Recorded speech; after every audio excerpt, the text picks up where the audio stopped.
This really should be considered part 2 of one we did earlier of the exhaust dryer vent going outside, and we also discussed the deck.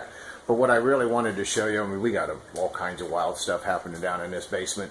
And this is, like I say, an older home in a little country town. So their codes are not quite as important as what we have in the city. But nevertheless, a fire hazard is a fire hazard. Now look here, this is coming down from the dryer vent from up above.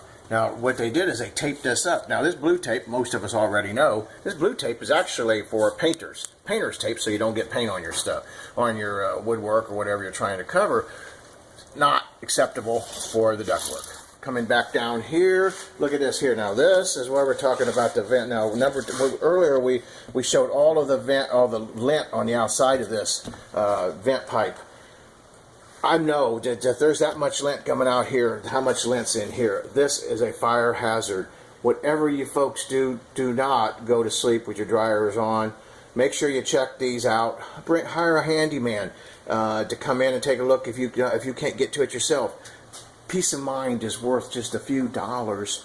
Anyway, thank you so much. I hope that this has been beneficial, and I pray that people pay attention to this one. It's very important. Thank you, and you have a great day.